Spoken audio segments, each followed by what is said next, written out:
Engineer Thangamuthu IPS academy அரசு பணி வெற்றியின் முதல் படி. Hi everyone. So Indian polity third வீடியோமா நம்ம 200 hours GS சீரீஸில் 15வது பார்ட்டு. ஸோ ஃபஸ்ட்டு 14 பார்ட் பாலிட்டியில் ஃபஸ்ட்டு 3 வீடியோ பார்க்காம இந்த வீடியோ வராதிங்க. ஸோ கண்டினியூஸாக பாருங்கள். ஸோ எந்தெந்த புக்ஸ் எல்லாம் படிக்கணும் அப்படின்னு கூட லாஸ்ட்டு ஷார்ட்ஸில் கொடுத்துருந்தோம். பார்க்காதவங்க அதையும் பார்த்துக்கோங்க. எந்தெந்த புக்கெலாம் சோர்ஸ் எடுக்கிறேன் எல்லாமே சொல்லியிருந்தேன், சரிங்களா? ஸோ இப்போ அடுத்து அப்படியே கண்டினியூஸாக அடுத்த பார்ட் போகலாம். ஸோ எப்பயுமே ஒன்று ஸ்டார்ட் பண்ணுறதுக்கு முன்னாடி அதோட பேசிக்லேருந்து போனால் பெஸ்ட்டு. இப்போ மேக்கிங் ஆஃப் இந்தியன் கான்ஸ்டியூஷன் அப்படின்னு எடுத்தோம்னா ஏன் நம்ம மேக்கிங் ஆஃப் இந்தியன் கான்ஸ்டியூஷன் படிக்கிறோம், ஃபஸ்ட்டு எதுக்காக மேக் பண்ணுறோம் அப்படின்றது தெரியணும்.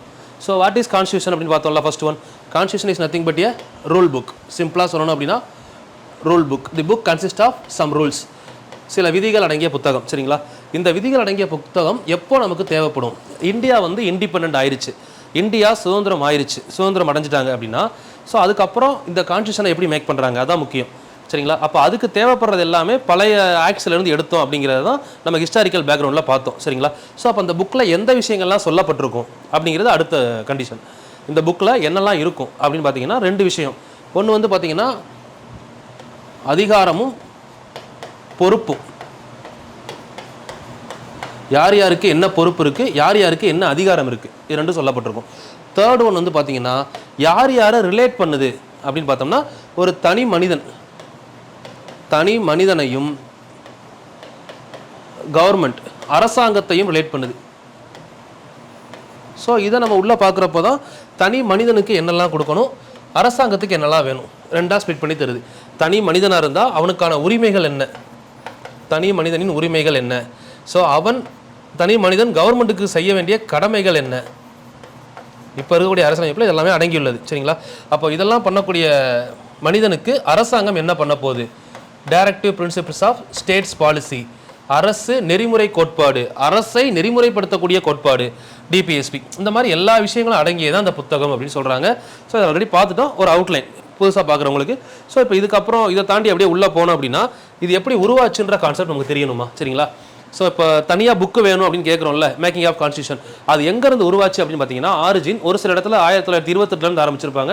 நான் உங்களுக்கு வந்து பார்த்தீங்கன்னா வெங்கடேசன் புக், நம்ம Indian polity as well as வந்து பார்த்தீங்கன்னா இந்திய தேசிய இயக்கம் வெங்கடேசன் புக்லேருந்து அதுலேருந்து ஒரு சில பேசிக் டேட்டாவை ஒரு வருஷத்துக்கு ஒரு டேட்டா இது நம்ம பார்க்கும்போது என்ன ஆகும் அப்படின்னா INM படிக்கிறப்போ ஒரு 10 to 20% ஆஃப் ஏரியா உங்கள் மைண்டில் ஸ்டோர் ஆயிரும். புதுசாக படிக்கிறவங்களுக்கு, ஆல்ரெடி படித்தவங்களுக்கு நிறைய டேட்டா தெரிஞ்சிருக்கும், ஒரு சில தெரியாத டேட்டாஸும் இருக்கும். இந்த வீடியோ முடிச்சதுக்கப்புறம் உங்களுக்கு ஏதாவது தெரியாத டேட்டாஸ் இருந்துச்சா, இல்லை இப்போ நான் எடுத்த அந்த பார்ட் உங்களுக்கு யூஸ்ஃபுல்லாக இருந்துச்சா அப்படிங்கிறத கீழே கமெண்ட் பண்ணுங்கள், சரிங்களா? ஃபஸ்ட்டு பாருங்கள், 1914 ஐரிஷ் ஹோம் ரூல் ஆக்ட், அதாவது அயர்லாந்தில் வந்து பார்த்தீங்கன்னா சுய ஆட்சி சட்டம் அப்படின்னு சட்டம் போட்டிருப்பாங்க.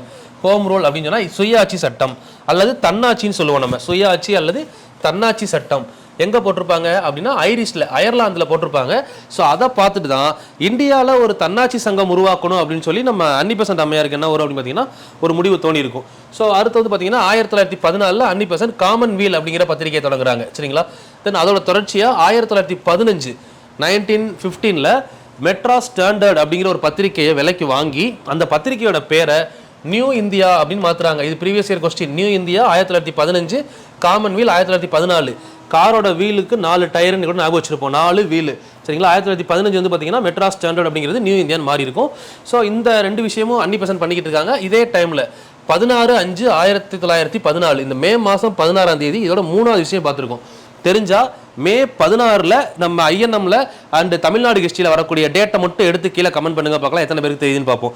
இது ஆங்கிலேய தொடக்க கால கிளர்ச்சியில் புலித்தேவர் பாயிண்டில் ஒன்று வரும். அதுக்கடுத்து சபை, ஒரு மகாஜன சபை, ஒரு சபை ஒன்று ஆரம்பிச்சது, சரிங்களா? ஒரு சபை ஆரம்பிச்சிருப்பாங்க, மகாஜன சபையில் ஒரு சபை ஆரம்பிச்சிருப்பாங்க. ஸோ தெரிஞ்சால் கீழே கமெண்ட் பண்ணிடுங்க. டேட்டு வந்து மே 16, கரெக்டாக பார்த்தா தெரியும். ஒரு டேட்டு மே 16 1761, இன்னொன்று ஐ திங்க் 1852 நினைக்கிறேன். 2மே சொல்லிட்டேன், கீழே கமெண்ட் பண்ணுங்க. இந்த மே 16 1914 திலகர் மான்ட்லே அப்படிங்கிற சிறையிலிருந்து ரிலீஸ் ஆகுறாரு. திலகர் வெளியே வர்றாரு, அன்னிபெசன்ட் பத்திரிகை ஆரம்பிக்கிறாங்க. ஸோ திலகர் வெளியே வந்து என்ன பண்ணுறாரு அப்படின்னா தேசிய சங்கம், நேஷனல் லீக் அப்படிங்கிற ஒரு நேஷனல் லீக்கை ஓப்பன் பண்ணுறாரு, தேசிய சங்கத்தை. தென் 23/4/1916 அடுத்த வருஷம் இப்போ பாருங்கள், 14 இன்சிடென்ட் பார்த்தோம், 15 1916 என்ன நடக்குது அப்படின்னு பார்த்தீங்கன்னா அன்னிபெசன்ட் அம்மையாரும் திலகரும் என்ன பண்ணுறாங்க, தன்னாட்சி சங்கம் அப்படிங்கிறத நிறுவுறாங்க. ஹோம் ரூல் லீக்கை ஃபர்ஸ்ட் யார் நிறுவரா?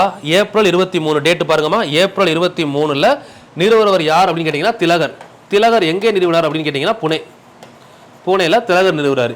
ஸோ அதை தொடர்ந்து செப்டம்பர் 3ஆம் தேதி அதே ஹோம் ரூல் லீக் எங்கே நிறுவுறாங்க அப்படின்னா சென்னையில் நிறுவுறது அன்னி-பெசன்ட் தன்னாட்சி இயக்கம். இந்த அன்னி-பெசன்ட் தன்னாட்சி இயக்கத்தை வந்து பார்த்திங்கன்னா நமக்கு சென்னையில் அடையாறில் நிறுவுறாங்கப்பா. ஸோ அதே டைமில் சென்னை அடையாறில் தன்னாட்சி இயக்கம் நிறுவுறாங்க. இந்த தன்னாட்சி இயக்கத்தோட அமைப்புகளாக என்ன செயல்படும் அப்படின்னு பார்த்தீங்கன்னா, பிரமஞான சபையின் தங்கும் விடுதிகள், ஒரு 10 தங்கும் விடுதிகள் சென்னையில் இருக்கும். ஏன்னா அப்போ பிரமஞான சபையோட ஹெட்டாக யார் இருப்பாங்கன்னா அன்னி-பெசன்ட் இருப்பாங்க. அந்த தங்கும் விடுதிகள் தான் நம்மளுடைய தன்னாட்சி இயக்கம் இயங்கக்கூடிய இடமாக செயல்பட்டு இருக்கும் அப்படின்னு சொல்கிறாங்க. சரிங்களா? இது 1915, 16 இந்த டைமில். ஸோ 16 முடிஞ்ச உடனே திலகருக்கும் அன்னி-பெசன்ட் அம்மையாருக்கும் பத்திரிகை தடை சட்டம் போட்டிருப்பாங்க. சரிங்களா? ஸோ அந்த டைமில் தான் வந்து பார்த்தீங்க அப்படின்னா அன்னி-பெசன்ட் அம்மையார் அவங்க பத்திரிகை தடையை நீக்குவதற்காக பிணையத் தொகையாக 2000 ரூபாய் கேட்டிருப்பாங்க. அந்த 2000 ரூபாயை கட்டிட்டு தான் பத்திரிகை ரன் பண்ண ஆரம்பிப்பாங்க. திரும்ப அந்த தொகையை எடுத்துக்கிட்டு மறுபடியும் எங்களுக்கு 10,000 ரூபாய் பிணையத் தொகை வேணும்னு கேட்பாங்க. ஸோ மறுபடியும் அன்னி-பெசன்ட் அம்மையார் அந்த 10,000 ரூபாயை பிணையத் தொகையாக கட்டிட்டு ஆங்கில அரசு மேலே, அதாவது அப்போ இருந்த மெட்ராஸ் கவுன்சில் மேலே என்ன பண்ணுவாங்க அப்படின்னு பார்த்தீங்கன்னா கேஸ் ஃபைல் பண்ணுறாங்க. அந்த கேஸ் ஃபைல் பண்ணதை தொடர்ந்து அன்னி-பெசன்ட் வந்து ரொம்ப ஃபேமஸ் ஆகுறாங்க.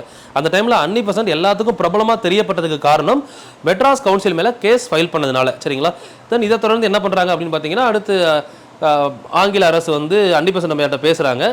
ஸோ இங்கே ஆல்ரெடி நிறையா இஷ்யூ போய்கிட்டு இருக்கு, நீங்கள் திரும்ப உங்கள் நாட்டுக்கே போயிருங்கன்னு சொல்கிறாங்க. அன்னி-பெசன்ட் வந்து இல்லை நான் போக மாட்டேன் அப்படின்னு சொல்லி அவங்க ஒரு டயலாக் பேசுகிறாங்க. ஸோ இதை முடிச்சதுக்கப்புறம் வந்து பார்த்தீங்க அப்படின்னா நம்ம அதெல்லாம் நம்மளை பார்ப்போம். இங்கே உங்களுக்கு அந்த ஆர்டரை கொண்டு வரதுக்காக சின்ன ஸ்டோரி மாதிரி சொல்லிட்டு அப்படியே போயிடுறேன். சரிங்களா? டயலாக் பேசுகிறாங்க. டயலாக் பேசி முடிச்சதுக்கப்புறம் அன்னி-பெசன்ட், பிபி வாடியா மற்றும் அருண்டேல் இவங்க எல்லாரும் என்ன பண்ணிடுறாங்க, அரெஸ்ட் பண்ணி ஊட்டி ஜெயிலுக்கு கொண்டு போயிடுறாங்க. ஸோ அந்த ஊட்டி கொண்டு போகும்போது தான் இங்கே நம்ம தமிழ்நாடு ஹிஸ்ட்ரியில் வந்து பார்த்தீங்கன்னா சுப்பிரமணிய ஐயர் படிச்சிருப்போம். சுப்பிரமணிய ஐயர் அவருடைய சர் பட்டத்தை திறந்திருப்பார். சரிங்களா? இது நடந்துகிட்டு இருக்கு 1916. தென் 1917 டிசம்பரில் ஐஎன்சி தலைவராக ஃபர்ஸ்ட் ஐஎன்சி உமன் லீடர், முதல்ல ஐஎன்சியோட பெண் தலைவராக பார்த்தீங்க அப்படின்னா ஃபர்ஸ்ட் பெண் யார் அப்படின்னு பார்த்தீங்கன்னா அன்னி-பெசன்ட் நியமிக்கப்படுறாங்க 1917 டிசம்பரில். தென் இதை தொடர்ந்து வந்து பார்த்தீங்கன்னா இந்தியாவை சேர்ந்த முதல் பெண் தலைவர் 1925 நம்ம சரோஜினி நாயுடு படிச்சிருப்போம். தென் 1933 மூன்றாவது பெண் தலைவர் நீலிசன் குப்தா. 3 பேர் முக்கியமானவங்க ஐஎன்சி உமனில். சரிங்களா? தென் அதுக்கப்புறம் வந்து பார்த்தீங்கன்னா 1917 முடிஞ்சிருச்சு. 1918 15/4 ஏப்ரல் 1918 சிட்னி ரவுலட் ஒரு சின்ன வரைவு கொண்டு வராரு, ஒரு டிஸ்கிரிப்ஷன். அந்த டிஸ்கிரிப்ஷன் என்ன அப்படின்னா நம்ம இப்போ சொல்லப்படக்கூடிய ரவுலட் சட்டம், அதற்கான வரைவு அப்போ தான் வகுக்கிறாரு. அதாவது விசாரணை இல்லாமல் யாரை வேணால் என்ன பண்ணலாம் அப்படின்னா அரெஸ்ட் பண்ணலாம், அவங்கள நம்ம விசாரணையே இல்லாமல் ஜெயிலில் அடைக்கலாம், காலவரையின்றி ஜெயிலில் அடைக்கலாம் அப்படின்னு சொல்கிறாரு. ஸோ இந்த சட்டத்தை வந்து எல்லாரும் எதிர்க்க ஆரம்பிக்கிறாங்க.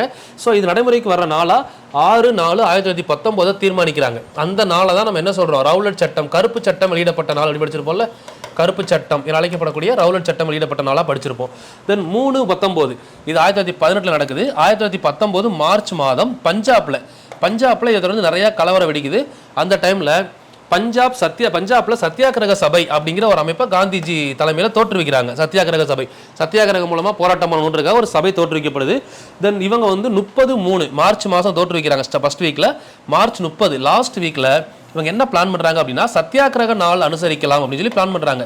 சத்தியாகிரக நாள், அதாவது அதன் அடிப்படையில் எல்லாரும் உண்ணாவிரதம் இருக்கலாம், உண்ணாவிரதம் இருந்து போராட்டம் பண்ணலாம், எந்த ஒரு வேலைக்கும் செல்லாமல் பிளான் பண்ணுறாங்க. அந்த சத்தியாகிரக நாள் பிளான் பண்ணிட்டு 30ஆம் தேதியை நோக்கி எல்லாரும் வெயிட் பண்ணிக்கிட்டு இருக்காங்க. அந்த டைமில் 17/3/1919 மார்ச் 3rd வீக்கில் இவங்க பிளான் பண்ணியிருக்கிறது 4th week. March 3rd week ஸ்டார்டிங்கில் ராஜகோபாலாச்சாரியார், SC விஜயராகவாச்சாரியார், கஸ்தூரி ரங்கர், ஸோ இவங்கெல்லாம் வந்து பார்த்தீங்கன்னா என்ன பண்ணுறாங்க அப்படின்னா காந்தியை சென்னை கூப்பிடுறாங்க.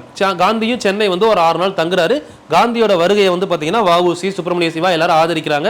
அதே டைமில் பாரதியார் வந்து காந்தியை மீட் பண்ணி ஒரு உரையாற்றுறாரு. அதுவும் சிறப்புமிக்க உரையாக கொடுத்துருப்பாங்க.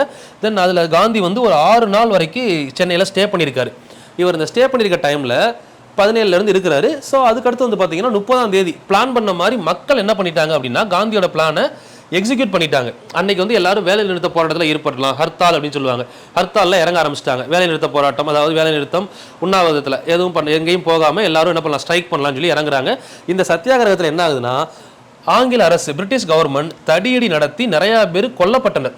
ஃபர்ஸ்ட் ஒன், நிறைய பேர் கொல்லப்படுறாங்க, நிறைய பேர் அரெஸ்ட் பண்ணுறாங்க.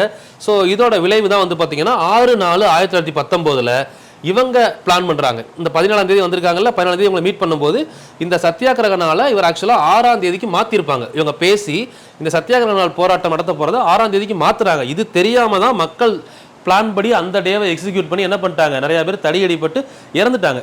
ஸோ அதுக்கடுத்து திரும்ப சொன்ன மாதிரி 6/4/19 பிளானை எக்ஸிக்யூட் பண்ணுறாங்க. எல்லா இடத்துலையும் போராட்டம் நடக்க ஆரம்பிக்கிறது, வன்முறை இல்லாமல் போராட்டம் நடக்க ஆரம்பிக்குது. பட் அதே 6 நாளில் பிரிட்டிஷ் கவர்மெண்ட் என்ன பண்ணிடுறாங்க, ரவுலட் சட்டத்தை இம்ப்ளிமெண்ட் பண்ணிடுறாங்க. அதுதான் நம்ம வந்து ரவுலட் ஆக்ட் அப்படின்னு சொல்லி படிச்சுட்டு வரோம், சரிங்களா? ஸோ இது நடந்துகிட்டு இருக்கிறப்போ 7ஆம் தேதி அதுக்கு அடுத்த நாள் காந்தி வந்து பார்த்தீங்கன்னா டெல்லி போகிறாரு. காந்தி டெல்லி எங்கே போகிறார் அப்படின்னு பார்த்தீங்கன்னா ஜும்மா மசூதி. அங்கே வந்து பார்த்தீங்கன்னா முஸ்லீம்கள் நம்ம ஆரிய சமாஜுடைய சிரத்தானந்தா சுவாமி அப்படிங்கிறவரை உரையாற்ற கூப்பிட்டுருப்பாங்க. சிரத்தானந்தா சுவாமியை ஆரிய சமாஜை சேர்ந்தவர். இவர் வந்து உரையாற்றுவதற்காக டெல்லி ஜும்மா மசூதிக்கு கூப்பிட்டுருப்பாங்க. அவருக்கு அழைப்பு விடுத்தவங்க யார் அப்படின்னு கேட்டிங்கன்னா முகலாயர்கள், அதாவது முஸ்லீம்கள். பட் இவர் வந்து என்ன பண்ணுறாருன்னா காந்தியை இங்கே அழைக்கிறாரு. காந்தி அங்கேருந்து நேராக சென்னையிலேருந்து இங்கே வாங்கன்னு சொல்லி அழைக்கிறாரு. காந்தி கிளம்பி போகிறாரு. காந்தி போகிறப்போ மதுரா அப்படிங்கிற இடத்துல காந்தியை அரெஸ்ட் பண்ணுறதுக்கு பிளான் பண்ணுறாங்க. 6ஆம் தேதி இம்ப்ளிமெண்ட் பண்ணிட்டோம். இவர் சொல்லதை கேட்டு எல்லாருமே என்ன பண்ணுறாங்க, ஸ்ட்ரைக்கில் ஈடுபட ஆரம்பிச்சிட்டாங்க. அப்போ அவர் அரெஸ்ட் பண்ணுவோன்னு சொல்லி மதுராவில் ட்ரை பண்ணுறாங்க, மதுரா பக்கத்தில். ஸோ அவர் என்ன பண்ணுறாருன்னா அங்கேருந்து எஸ்கேப் ஆயிடுறாரு. மதுராவில் அரெஸ்ட் பண்ண முடியலை, ட்ரை பண்ணுறாங்க, அரெஸ்ட் பண்ண முடியலை. பட் அதையும் தாண்டி அவர் ட்ராவல் பண்ணி போய்கிட்டு இருக்கார் டெல்லியில். போகிறப்போ வந்து பார்த்தீங்கன்னா பஞ்சாப் பக்கத்தில் பால்வால் அப்படிங்கிற ரயில்வே ஸ்டேஷனில் காந்தி என்ன பண்ணிடுறாங்க, அரெஸ்ட் பண்ணி கூட்டிகிட்டு போயிடுறாங்க. ரயில்வே ஸ்டேஷன் பஞ்சாப் பக்கத்தில் பால்வால் அப்படிங்கிற ரயில்வே ஸ்டேஷனில். தென் அதே 1919 பின்னாடி பார்த்தீங்கன்னா லக்னோ ஒப்பந்தம் நடந்திருக்கும். தென் அதுக்கப்புறம் வந்து பார்த்தீங்கன்னா இந்தியன் கவர்மெண்ட் ஆக்ட், இந்திய அரசு சட்டம் 1919 இம்ப்ளிமெண்ட் ஆயிருக்குன்னு பார்த்தோம். ஸோ இதில் நம்ம லாஸ்ட் நம்ம பார்த்தது தான் இந்த government act. Indian government act வரும்போது என்னெல்லாம் இருந்துச்சுன்னு பார்த்தோம். ஸோ இந்த கவர்மெண்ட் ஆக்ட் ரிலீஸ் ஆகிறப்போ மேலே இருந்தது வந்து யாருன்னு பார்த்தீங்கன்னா க்ரௌன் ரூல். க்ரௌனுக்கு கீழே யார் இருந்திருப்பாங்க, க்ரௌனுக்கு கீழே பார்லிமெண்ட். அப்படியே ரீகால் பண்ணிக்கோங்க, க்ரௌனுக்கு கீழே பார்லிமெண்ட்டுக்கு கீழே வந்து பார்த்தீங்க அப்படின்னா SOS. இந்த இடத்துல SOSக்கு சப்போர்ட் பண்ண இந்தியன் கவுன்சில், SOS புதுசாக உருவாக்கப்பட்ட ஹை கமிஷனர் ப்ராவின்சஸ் ஏரியா. தென் SOSக்கு கீழே வந்தீங்க அப்படின்னா வைஸ்ராய். தென் வைஸ்ராய்க்கு கீழே 2 கவுன்சில் பிரிஞ்சிருக்காங்க. ஒன்று வந்து பார்த்தீங்கன்னா எக்ஸிக்யூட்டிவ் கவுன்சில் நிர்வாக குழு, இன்னொன்று வந்து பார்த்தீங்கன்னா சென்ட்ரல் லெஜிஸ்லேட்டிவ் கவுன்சில். தென் அது இல்லாமல் ஸ்டேட் லெஜிஸ்லேட்டிவ் கவுன்சில் 20 பேர் வரை கொண்ட ஸ்டேட் லெஜிஸ்லேட்டிவ் கவுன்சில் ஒன்று ஓப்பன் பண்ணுறாங்க. தென் இதுக்கப்புறம் வந்து நிர்வாக குழு உறுப்பினர்கள் 6 பேர் நமக்கு ஆல்ரெடி தெரியும். 4 பேர், ஒருத்தர் வந்து பார்த்தீங்க அப்படின்னா ஃபினான்ஸில் ஆட் பண்ணவர் 1861 சட்டம், 1874 எக்ஸ்டர்னல் அஃபேர்ஸ் ஒரு ஆள் ஆர்டர் ஆயிருப்பாங்க.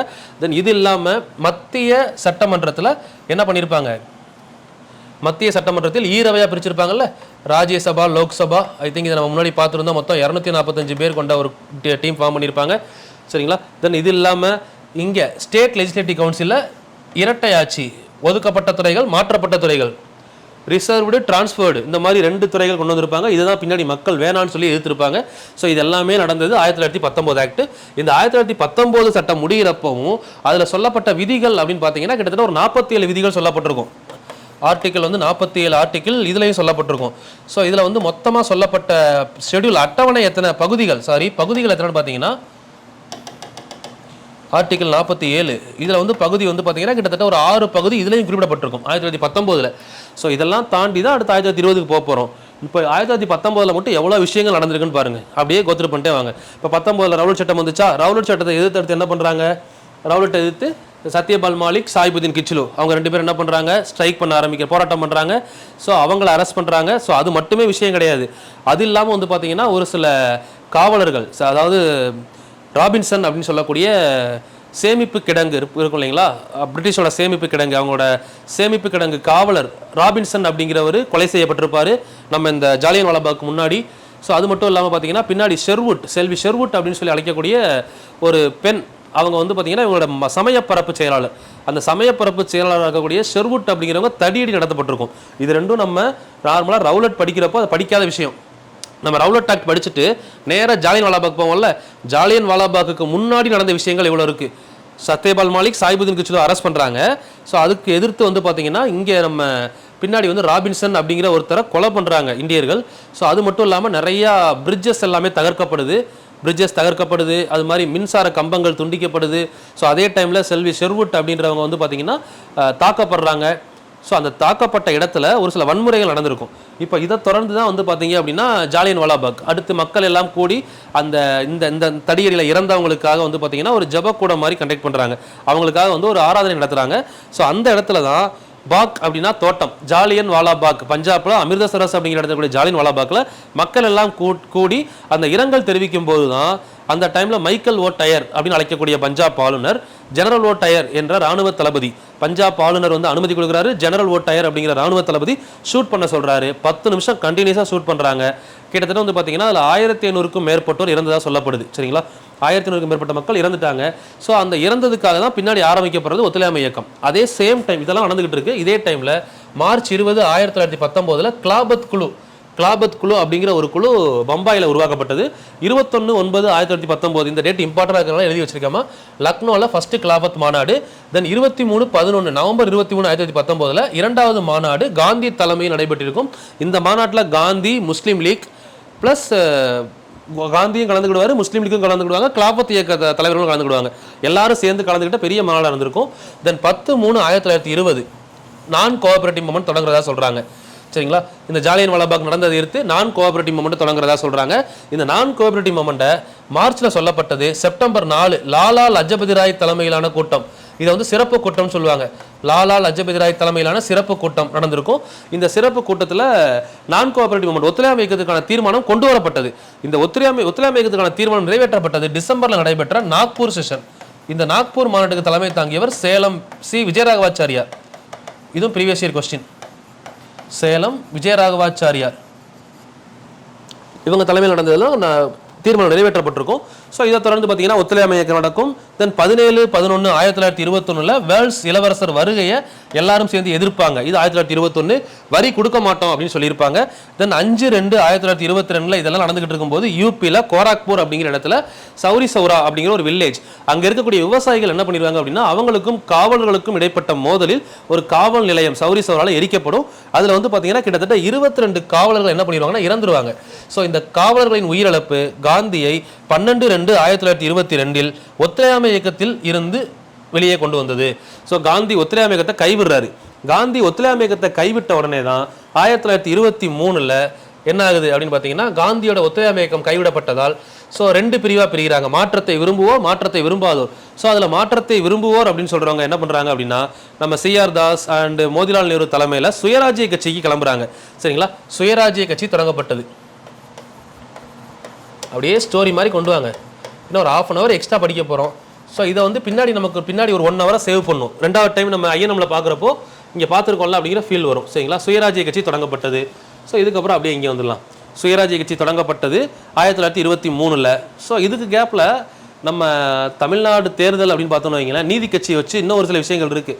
23 பார்க்குறோம்ல, 23 சுயராஜ்ய கட்சி தொடங்கப்பட்டது. ஸோ இதுக்கு முன்னாடி 1921 தேர்தலில் இந்த ஒத்துழையாமை இயக்கம் வந்ததுனால காங்கிரஸ் கலந்துக்கிட மாட்டாங்க. 1920 தேர்தலையும் நீதி கட்சி தான் நிற்பாங்க. கிட்டத்தட்ட 88 தொகுதியில் வந்து பார்த்தீங்கன்னா 63 தொகுதியில் ஜெயிச்சு நீதி கட்சி ஆட்சி அமைப்பாங்க. திரும்ப 1923 பார்த்தீங்கன்னா கிட்டத்தட்ட 44 தொகுதியில் ஜெயிச்சு நீதி கட்சி ஆட்சி அமைப்பாங்க. 1926 வந்து பார்த்தீங்க அப்படின்னா மறுபடியும் நீதி கட்சி கிட்டத்தட்ட 22 தொகுதியில் ஜெயிப்பாங்க. பட் அந்த டைமில் வந்து பார்த்தீங்கன்னா சுயராஜ்ய கட்சி ஒரு 41 தொகுதியில் ஜெயிச்சிருப்பாங்க. அதனால சுயேட்சை வேட்பாளர் சுப்ராயன் தலைமையில் தான் வந்து பார்த்தீங்கன்னா ஆட்சி அமைஞ்சிருக்கும் அந்த டைமு. ஸோ கிட்டத்தட்ட வந்து பார்த்தீங்கன்னா சொல்லுவாங்க 1920 1937 வரை கிட்டத்தட்ட 17 வருஷம் நீதி கட்சி ஆட்சி தான் நடைபெற்றது அப்படின்னு சொல்லுவாங்க. அந்த நீதி கட்சி ஆட்சி ஸ்ட்ராங்காக இருந்ததுக்கு காரணம் காங்கிரஸ் கலந்துக்கிடாம ஒத்துழைக்காமல் இருந்தது தான் அப்படின்ற ரீசனும் சொல்லப்பட்டிருக்கும். சரிங்களா, ஓகே. 1923 சுயராஜ்ய கட்சி உருவானதுன்னு பார்த்தோமா. அடுத்து 1924 முக்கியமான விஷயம் காந்தியோட பெல்காம் மாநாடு. ஏன்னா காந்தி ஒரே ஒரு ஐஎன்சி செஷன்ல தான் தலைவராக இருந்திருப்பார். அது பெல்காம் கர்நாடகாவில் இருக்கு. அந்த செஷன்ல தான் தலைவராக இருந்திருப்பார். சரிங்களா, அதுக்கப்புறம் கான்பூர் சதி வழக்கு சேம் இயர் ப்ரீவியஸ் இயர் கொஸ்டின்ல கேட்டிருக்காங்கம்மா. கான்பூர் சதி வழக்கு 1924. தென் வைக்கம் போராட்டம், பெரியாருடைய வைக்கம் போராட்டம் வந்து பார்த்தீங்கன்னா 1924 கோயில் நுழையும் போராட்டம் கேரளா. தென் 1925 சுயராஜ்ய கட்சி முடிவுக்கு வந்திருக்கும். காரணம் என்ன அப்படின்னா CR தாஸ், தேசப்பந்து என அழைக்கப்பட்ட CR தாஸ் என்ன பண்ணியிருப்பாருன்னா இறந்திருப்பாரு. சுயமரியாதை இயக்கம் இது எல்லாமே ஒரு ஸ்டோரி தனித்தனியாக வரும். நம்ம ஐஎன்எம்ல டெப்த்தாக பார்ப்போம். இப்போ ஒரு வருஷத்துக்கு ஒரு டேட்டா தான், ரொம்ப கம்மியாக சொல்கிறேன். சுயமரியாதை இயக்கம் தொடங்கப்பட்டிருக்கும் 1925 பெரியார் தலைமையில். தென் ஐஎன்சி பெண் தலைவர் சொன்ன இல்லைங்களா, முதல் இந்திய பெண்மணி சரோஜினி நாயுடு, கவிக்குயில் அழைக்கப்படக்கூடிய சரோஜினி நாயுடு தலைமையில் 1925 வந்து பார்த்தீங்கன்னா முதல் ஐஎன்சி மாநாடு. முதல் பெண் அப்படின்னு கேட்டால் 1917 பார்த்தோம் அன்னிபெசன்ட். முதல் இந்திய பெண் அப்படின்னு கேட்டாங்கன்னா 1925 சரோஜினி நாயுடு தலைமையில் நடந்திருக்கும். சரிங்களா, தென் 1927 வந்து பின்னாடி பார்த்தீங்க அப்படின்னா சைமன் குழு வருகை. 26 வேணும் அப்படின்னா நம்ம சொன்ன அந்த எலெக்ஷன் எடுத்துக்கலாம். நீதி கட்சி வந்து 22 தொகுதியும், பின்னாடி சுயராஜ்ய கட்சி வந்து பார்த்தீங்கன்னா 41 தொகுதி ஜெயிச்சிருப்பாங்க. சுயேட்சை வேட்பாளர் சுப்ராயன் தலைமையில் ஆட்சி அமைக்கப்பட்டிருக்கும். எல்லாமே டெப்த்தாக பின்னாடி பார்ப்போம். தமிழ்நாடு ஹிஸ்ட்ரி வர்றது தமிழ்நாடு யூனிட் 6ல் பார்ப்போம். இந்தியன் ஹிஸ்ட்ரிக்குள்ளே வர்றது INM-குள்ளே பார்ப்போம். சரிங்களா? இதை முடிச்சுட்டு அடுத்தது நடத்துகிற ஒன்று. இப்போ அது வந்து பார்த்தீங்கன்னா லண்டன். இதுக்கு அடுத்து 1927 இது ஒரு சின்ன இன்சிடென்ட். சைமன் குழு இந்தியா வர்றாங்க. இந்த சைமன் குழு எதுக்கு வர்றாங்கன்றதை மட்டும் தெரிஞ்சுக்கோங்க. 1919 கொண்டு வரப்பட்ட இந்திய அரசு சட்டம் அப்படின்னு அழைக்கப்படக்கூடிய மாண்டேகு செம்ஸ்போர்ட் சீர்திருத்தம் மாகாணத்தில் இரட்டை ஆட்சியை அறிமுகப்படுத்தியது. அது மக்கள்கிட்ட வரவேற்பை பெற்றதா இல்லையா, மக்கள் ஆதரிச்சாங்களா எதிர்த்தாங்களா, இந்த மாதிரி ஒரு சில விஷயங்களை ஆராய்வதற்காக வர்றாங்க. பட் வரும்போது அதில் ஒரு இந்தியன் கூட இல்லை அப்படிங்கிறதான் இவங்களுக்கான எதிர்ப்பு. ஸோ இதில் எல்லா இடங்கள்லையும் ஒவ்வொரு இடத்துலையும் ஒவ்வொரு மாதிரியான எதிர்ப்புகள் ஏற்பட்டது. ஸோ அதில் வந்து பார்த்தீங்கன்னா மேஜராக வந்து பார்த்தீங்கன்னா நம்ம லாலா லஜபதி ராய் தடியடிப்பட்டது தான் வந்து பெரிய விஷயமா கருதப்பட்டிருக்கும். சரிங்களா? சாண்டர்ஸ் அப்படிங்கிறவரால் தென் நவம்பர் 6, 1927 லண்டன்லேருந்து கிளம்புறாங்க. 7 பேர் கொண்ட குழு. சரிங்களா? தென் 1928 பிப்ரவரி 3 சைமன் குழு பம்பாய்க்கு வந்திருப்பாங்க. 1929 சென்னை வருகை தந்திருப்பாங்க. 1928 இந்தியாவிற்கு. ஸோ இது எல்லாமே நடந்துகிட்டு இருக்குமா, இது வரிசையாக ஒரு ஆர்டராக வருது. இந்த கேப்பில் இது நடந்துகிட்டு இருக்க கேப்பில் லார்ட் பிர்கன்வுட் அப்போ இருக்கக்கூடிய SOS அரசு செயலர் என்ன சொல்றாருன்னா, லார்ட் பிர்கன்வுட், அவர் பேர் முக்கியமா 1928 லார்ட் பிர்கன்வுட்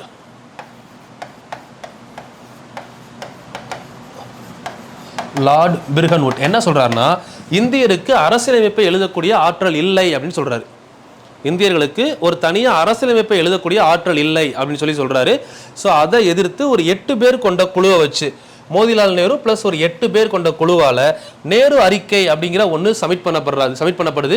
இதுதான் முதல்ல எழுதப்பட்ட அரசியலமைப்புன்னு சொல்லி அரசியலமைப்பு உருவாக்கத்தில் சில புக்கில் இதுதான் ஃபர்ஸ்ட் பாயிண்டாவே ஸ்டார்ட் ஆகும். 1928 நேரு ரிப்போர்ட் யார் கொடுத்தாங்கன்னா மோதிலால் நேரு கொண்டு வந்திருப்பாருமா. 8 பேரை கீழே வச்சு சப்ஸ்டியூட்டா வச்சு அதை ரெடி பண்ணியிருப்பாரு. இந்த டீம் தான் ரெடி பண்ணியிருப்பாங்க. ஸோ இதில் மெயினாக என்ன சொல்லியிருப்பாங்கன்னு பார்த்தீங்கன்னா, டொமினியன் அந்தஸ்து கேட்டிருப்பாங்க. டொமினியன் ஸ்டேட்டஸ்னா என்ன அப்படின்னு பார்த்தீங்கன்னா, ஆங்கில ஆதிக்கத்திற்கு உட்பட்ட சுயாட்சி. ஆங்கிலேயர் வந்து இப்போ சென்ட்ரல் கவர்மெண்ட் மாதிரி, நம்ம இந்தியா வந்து ஸ்டேட் கவர்மெண்ட் மாதிரி ரன் ஆகும் அப்படின்னு சொல்லியிருப்பாங்க. அதை தான் வந்து இவருடைய நேரு ரிப்போர்ட்ல குறிப்பிட்டிருப்பாரு மோதிலால் நேரு. ஸோ அவர் எழுதுறதுக்கு காரணமாக இருந்தவர் யார் அப்படின்னா லார்ட் பிர்கன்வுட். அவர் தான் சொல்லியிருப்பாரு இந்தியருக்கு அரசியலமைப்பை எழுதக்கூடிய ஆற்றல் இல்லை அப்படின்னு சொல்லி.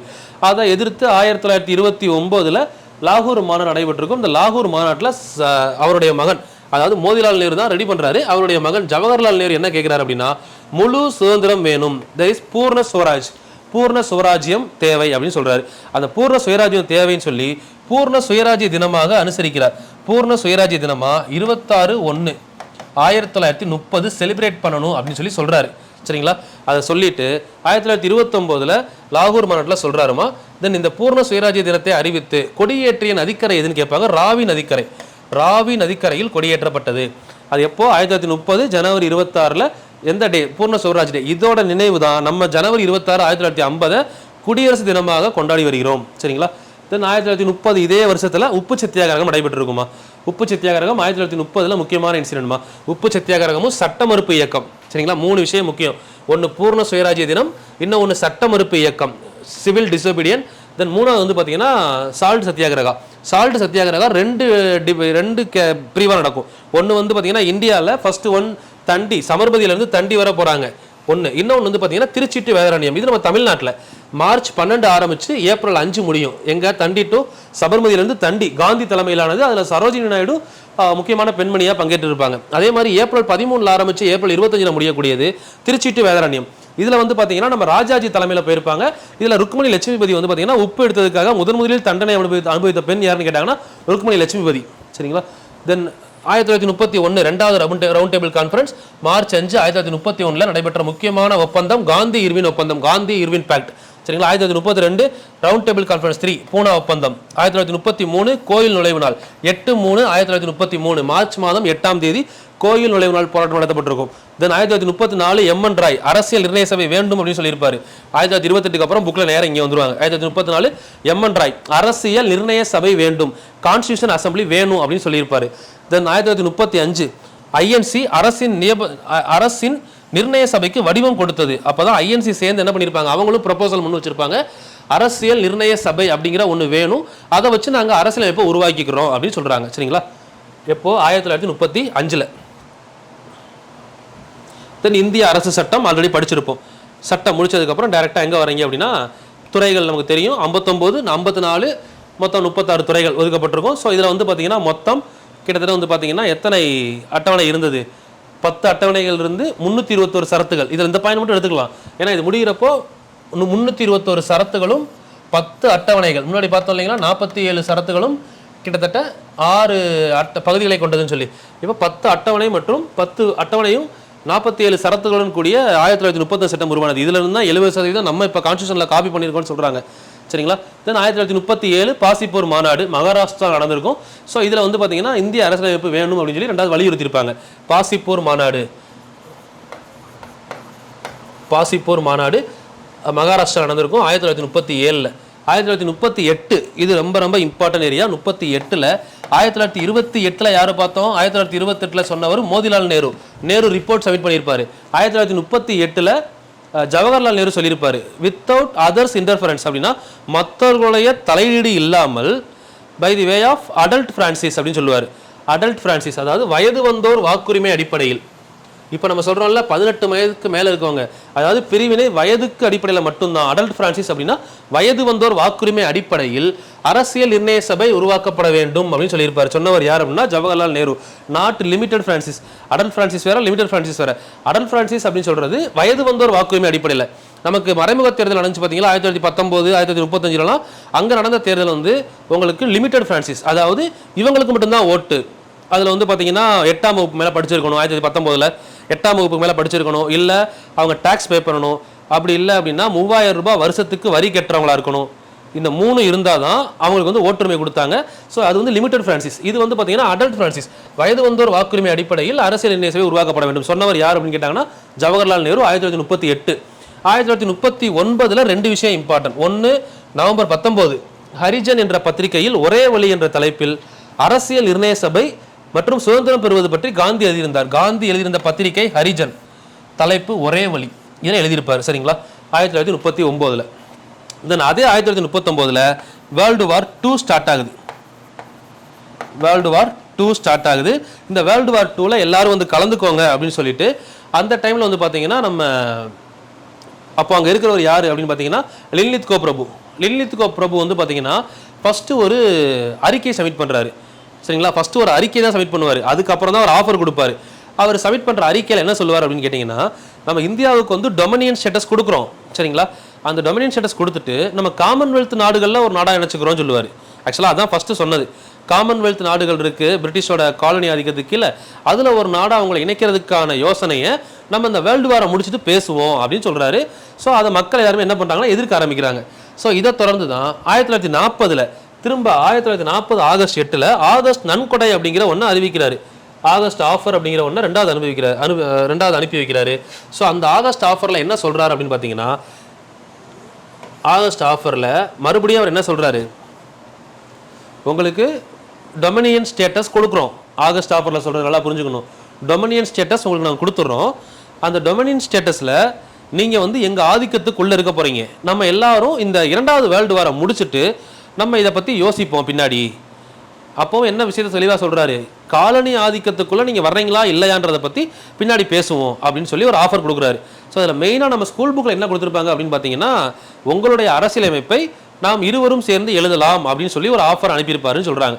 சரிங்களா? அதாவது நீங்கள் மட்டும் எழுதலை, உங்களுக்கான அரசியலமைப்பை நீங்களும் நாங்களும் சேர்ந்து எழுதுவோம் அப்படின்னு சொல்கிறாரு. சரிங்களா? அதுதான் ஆகஸ்ட் ஆஃபர்னு சொல்கிறாங்க. அதை எப்போ எழுதுவோம்? செகண்ட் வேர்ல்டு வார் முடிஞ்சதுக்கப்புறம் எழுதுவோம் அப்படின்னு நம்ம சொல்கிறாரு. ஸோ அந்த டைமில் வந்து பார்த்தீங்கன்னா எல்லாருமே இது என்ன பண்ண ஆரம்பிப்பாங்க, எதிர்க்க ஆரம்பிப்பாங்க. நம்ம கேட்டது இது கிடையாது, நம்ம கேட்டது கிடைக்கல. அப்போ காந்தி என்ன பண்ணுறாரு அப்படின்னு பார்த்தீங்கன்னா, இந்த ஆகஸ்ட் நன்கொடை வேணாம் அப்படின்னு சொல்லிட்டு தனிநபர் சத்தியாகிரகத்தை ஸ்டார்ட் பண்ணலாம்னு முடிவு பண்ணுறாரு. அப்படி முடிவு பண்ணப்போ தான் 1940 முதல்ல தனிநபர் சத்தியாகிரகத்தை இந்தியாவில் ஸ்டார்ட் பண்ணவர் யார் அப்படின்னு கேட்டிங்கன்னா ஆச்சாரிய வினோபா பாவே. அவருக்கு வந்து கிட்டத்தட்ட வந்து பார்த்தீங்கன்னா 4 மாதம் சிறை தண்டனை கிடச்சிருக்கும். 3 to 4 months, I think 3 months நினைக்கிறேன், சிறை தண்டனை கிடச்சிருக்கும். அதே மாதிரி 2வது தனிநபர் சத்தியாகிரகம் வந்து பார்த்தீங்கன்னா ஜவஹர்லால் நேரு ஸ்டார்ட் பண்ணுவார். அவருக்கு 4 வருஷம் சிறை தண்டனை கொடுத்துருவாங்க. சரிங்களா?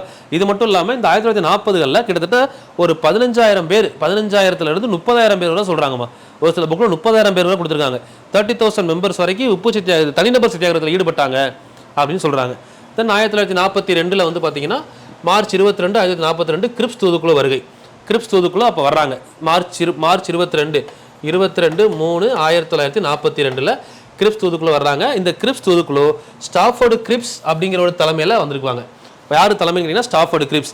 இவங்க என்ன சொல்கிறாங்க, இரண்டாம் உலகப் போர் முடிந்ததுக்கு அப்புறம் உங்களுக்கான அரசியலமைப்பை நீங்களே எழுதிக்கலாம் அப்படின்னு சொல்கிறாங்க. உங்களுக்கான அரசியலமைப்பை நீங்களே எழுதிக்கலாம்.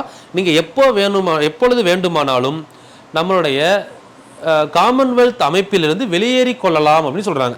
நீங்கள் எப்போ வேணாலும் உங்களுக்கு தேவைப்பட்டால் இருந்துக்கலாம், தேவையில்லைனா வெளியே போய்க்கலாம் காமன்வெல்த்லேருந்து. அந்த சிறப்போட கூடிய அரசியலமைப்பை நீங்களே மேக் பண்ணிக்கலாம், வாங்க வந்து கலந்துக்கோங்க அப்படின்னு சொல்லி ஸ்டாஃபோர்டு கிரிப்ஸ் சொல்கிறாரு. ஸோ இந்த டைமில் தான் எல்லாரும் அவங்களோட எதிர்ப்பை எப்படி தெரிவிக்கிறாங்க அப்படின்னு பார்த்தீங்கன்னா, காந்தி திவாலாகி கொண்டிருக்கும் வங்கியின் பின்தேதியிட்ட காசோலைன்னு சொல்கிறாரு. உங்கள் வங்கி ஒரு பேங்க்கே வந்து லாஸ் ஆக போகுது, அந்த பேங்க்கில் நீ அடுத்த மாதம் வந்து காசு எடுத்துக்கோன்னு செக்கு கொடுக்குறோன்னு வைங்க. காந்தி சொல்கிறது, ஒரு பேங்க்கு இப்போ எக்ஸ்னு ஒரு பேங்க் இருக்குது, அந்த பேங்க்கில் செக் கொடுக்குறாங்க, நீ அடுத்த மாதம் போய் காசு எடுத்துக்கோப்பா.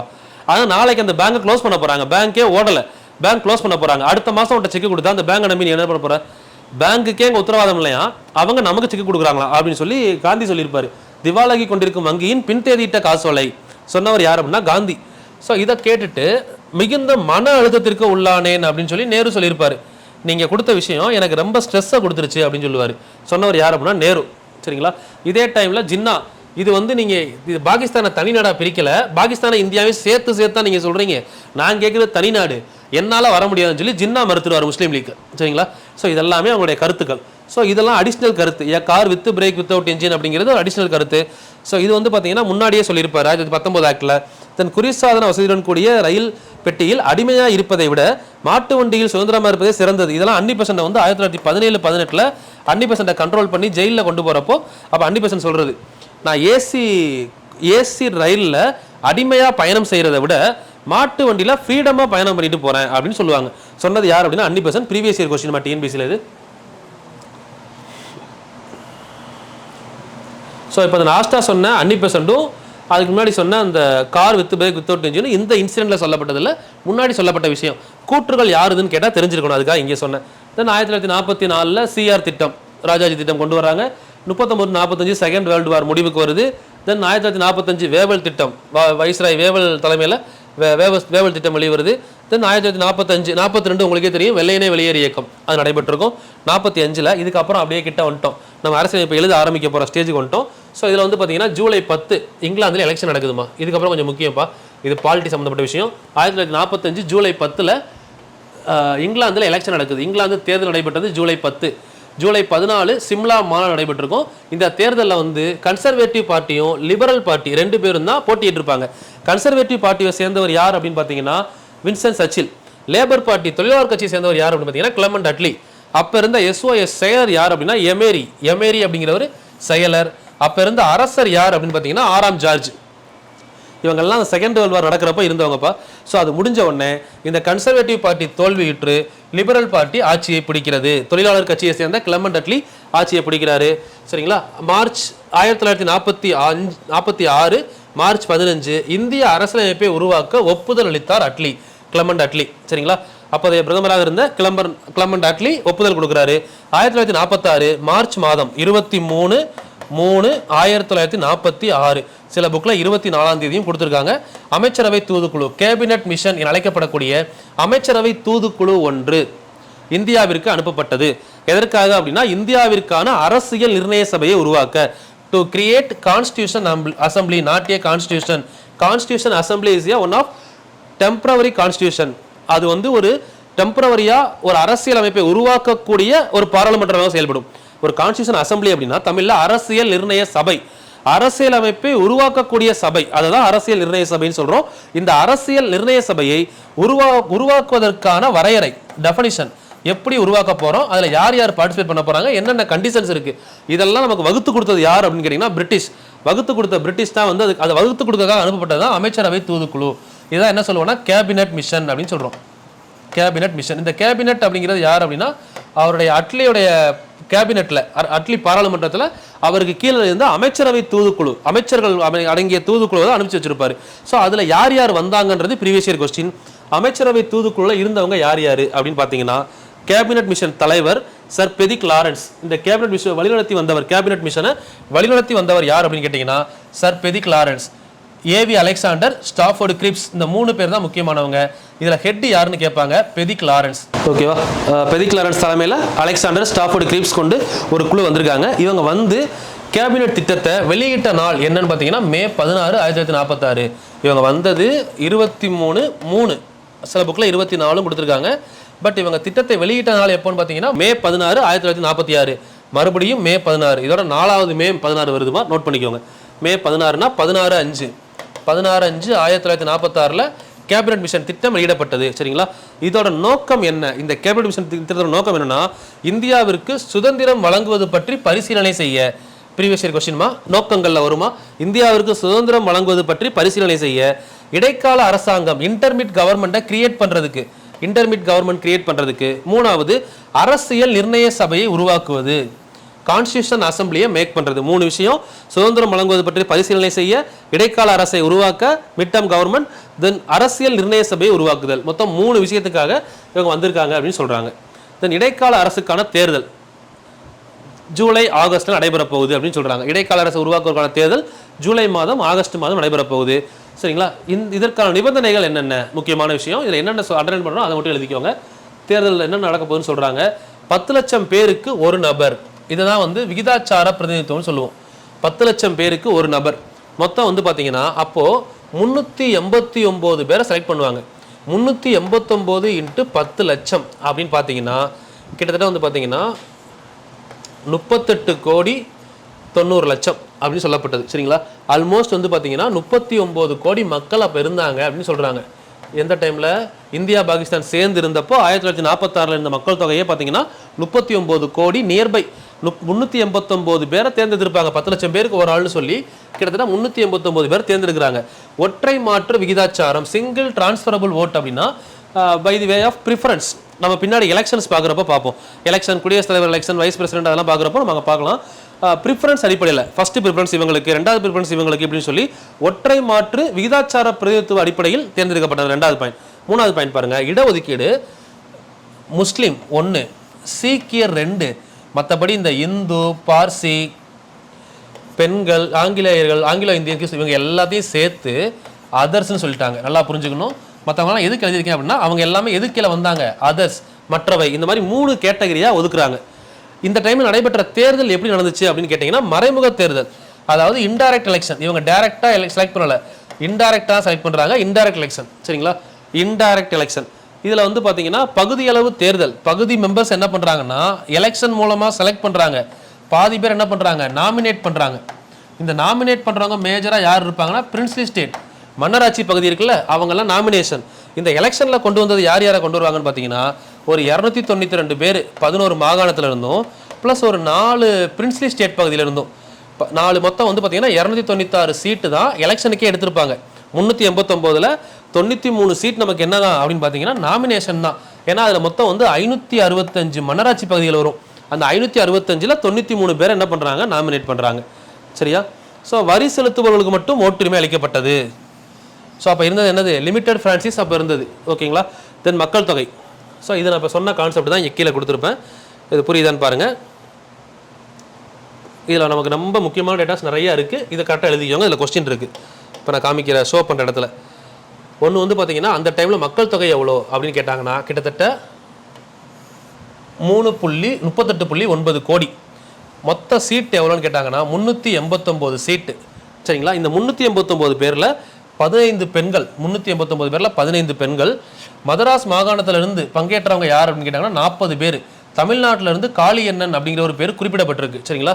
மதராஸ்லேருந்து 40 பேர், தமிழ்நாட்டில் காளியண்ணன் அப்படிங்கிற ஒரு பேர் குறிப்பிடப்பட்டிருக்கு. அதில் மொத்தம் கலந்து கொண்ட முஸ்லீம் எத்தனை பேர் அப்படின்னு கேட்டாங்கன்னா 13 பேர். 15 பெண்கள், 13 முஸ்லீம், 40 மதராஸ்லேருந்து கலந்துக்கிட்டவங்க. ஸோ மொத்தமாக சொல்கிறோம். இதில் 296 பேர் ஃப்ரம் 11 மாகாணங்கள் மற்றும் உயர் ஆணையர் பகுதிகள். இது 2லேருந்து மட்டும் 296 பேர் செலக்ட் பண்ணுறாங்க. அதில் 292 பேர் பியூரா மாகாணங்கள், 4 பேர் ஹை கமிஷனர் ப்ராவின்சஸ் ஏரியா, ஏரியாவிலேருந்து செலக்ட் பண்ணுறாங்க. சரிங்களா? அதில் மெயினாக அந்த 4 என்னென்ன அப்படின்னா ஏபிசிடி ஞாபகம் வச்சுக்கலாம். அஜ்மீர், ஏ அப்படின்னா அஜ்மீர், பலுசிஸ்தான், சி அப்படின்னா கூர்க், டி அப்படிங்கிறது டெல்லி. இந்த 4 ஏரியா பார்த்தீங்கன்னா இது இந்த பக்கத்துலேருந்து எடுத்துக்கிறாங்க, உயர் ஆணையர் பகுதியிலேருந்து எடுத்துக்கிறாங்க. இந்த உயர் ஆணையர் போஸ்ட்டை தான் நம்ம எங்கே படித்தோம்? 1919ல் கிரியேட் பண்ண புது போஸ்ட் தான் உயர் ஆணையர் போஸ்ட்டு. இப்போ நம்ம இருக்கக்கூடிய யூனியன் டெரிட்டரி மாதிரி வச்சுக்கோங்களேன், யூனியன் டெரிட்டரி ஸ்டேட் மாதிரி வச்சுக்கோங்களேன். ரெண்டுமே சரிங்களா. தென் 93 சுதேச அரசுகள் பிரின்ஸ்லி ஸ்டேட்ல இருந்து மொத்தம் 565 பிரின்ஸ்லி ஸ்டேட், சரிங்களா. ஸோ இதுக்கான தேர்தல் நடந்தப்போ இந்த 296 பேர் எடுத்தாங்கல்ல 11 மாகாணம். இப்போ 11 மாகாணமும் பெரிய பெரிய மாகாணம். இப்போ இந்த 11 மாகாணத்துக்கு எக்ஸாம்பிள் நம்ம இந்த சைடு வந்தோம்னு வச்சுக்கோங்களேன். கீழே நம்ம மதராஸ் இருக்குது, மதராஸுக்கு அப்படியே மேலே வந்தீங்கன்னா ஒடிஷா இருக்குது, பீகார் இருக்குது, அஸ்ஸாம் இருக்குது, வங்காளம் இருக்குது. அப்படியே சிந்து வந்தீங்கன்னா சிந்து, அது கீழே பஞ்சாப், இந்த side Balochistan high commissioner provinces area, அதுக்கு மேலே வந்து பார்த்தீங்கன்னா டெல்லி, அப்படியே இந்த சைடு வந்தீங்கன்னா பாம்பே இருக்குது. ஸோ இந்த மாதிரி 11 மாகாணங்கள்லேருந்து 292 பேர். அப்போது மாகாணம் அப்படிங்கிறது பெருசு. ஒரு மாகாணத்தில் கிட்டத்தட்ட 10 லட்சம் பேருக்கு ஒரு ஆள், ஒரு 50 லட்சம் பேர் இருக்கலாம், 1 கோடி பேர் இருக்கலாம் மாகாணங்களில். ஆனால் இந்த 565 பிரின்ஸ்லி ஸ்டேட் இருக்குல்ல, ஒரு சில ஸ்டேட்டில் வெறும் 50,000 பேர் இருக்கலாம், ஒரு சில இதில் 1 லட்சம் பேர் இருக்கலாம். அப்போது இப்போ எக்ஸாம்பிள் நம்ம பார்த்தோம் இல்லைங்களா, புலித்தேவர் ஆட்சி பண்ண பகுதி, நாயக்கர்கள் 73 பேர், இந்த மாதிரி சின்ன சின்ன பகுதிகள் அப்போ இருந்தாங்களா, மன்னராட்சி பகுதிகள். அந்த மன்னராட்சி பகுதியில் 10 லட்சம் பேர் இருப்பாங்கன்னு சொல்ல முடியாது. ஒரு 10 மன்னர் சேர்த்து பார்த்தாதான் மொத்தமாக 10 லட்சம் பேர் இருப்பாங்க. ஒரு ஏரியாவில் 10 லட்சம் பேர் இருக்காங்கன்னா அது சின்ன சின்ன மன்னராக சேர்த்து பார்த்தா ஒரு 10 மன்னர் ஆட்சி பண்ணியிருப்பாங்க. அப்போ அந்த 10 மன்னர்களில் யாருக்கு ஓட்டு போடுவீங்கன்னு கேட்டால் அந்தந்த மக்கள் அந்த மன்னருக்கு தான் ஓட்டு போடுவாங்க. அப்போது அவங்க என்ன பண்ண முடியாது, எலெக்ட் பண்ண முடியாது. ஸோ அப்போ அவங்க 10 பேருக்குள்ளே கலந்து ஆலோசித்து அந்த பகுதி தென்பகுதியை ஆட்சி செய்த மன்னர்களில் இவரை நாங்கள் பிரதிநிதியாக நியமிக்கிறோம் அப்படின்னு சொல்லி ஒவ்வொருத்தவங்களும் அவங்கவுங்க பகுதியிலேருந்து ஒரு மன்னர் என்ன பண்ணுறாங்க, நியமிக்கிறாங்க. அப்படி நியமிக்கப்பட்டவங்க தான் 93 சுதேச அரசு பகுதியிலேருந்து நியமிக்கப்பட்ட மன்னர்கள். 93 சீட்டு, மொத்தம் வந்து 389 சீட் இருக்கிறதா சொல்கிறாங்க. ஸோ இப்போ உங்களுக்கு இதையுமே வந்து ஷார்ட்டாக ஞாபகம் வச்சுக்கலாம். இப்போ எக்ஸாம்பிள் 11 மாகாணங்கள் இருக்குது அப்படின்னா நீங்கள் எடுத்துக்கோங்களேன், 11 மாகாணங்கள் இருக்குது. இப்போ நம்மளோட ஐடியா படி இந்தியா மேப்பு சும்மா ரஃபாக ட்ரா பண்ணிக்கோங்க.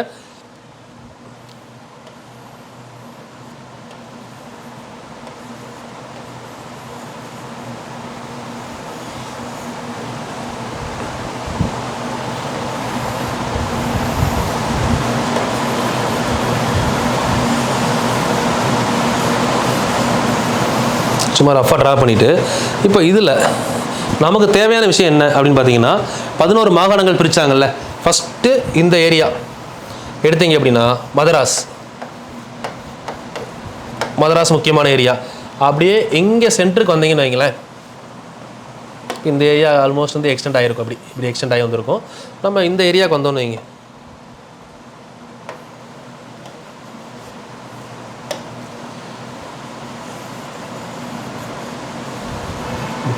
இப்போ இந்த ஏரியாவுக்கு நம்ம வந்தோம்னா இந்த இடம் வந்து பார்த்திங்கன்னா நமக்கு வங்காளம். இந்த இடம் வந்து பார்த்திங்கன்னா அருணாச்சல் பிரதேசா, இது நமக்கு வந்து அஸ்ஸாம்னு வந்துடும். அப்போது இப்போ அருணாச்சல் பிரதேசில் வரும், இப்போ அஸ்ஸாம், சரிங்களா. இது இல்லாமல் நம்ம இப்போ ரவுண்ட் பண்ணிக்கலாம், உங்களுக்கு புரியுறதுக்காக ரவுண்ட் பண்ணிக்கலாம் அஸ்ஸாம்னு சொல்லிட்டு.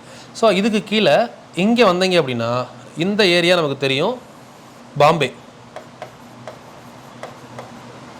ஓகே, 1 2 3 4 பெரிய பகுதி வந்துருச்சா. இதுக்கு மேலே வந்தீங்க அப்படின்னா இந்த சைடு பீகார், கீழே வந்தீங்கன்னா ஒடிசா,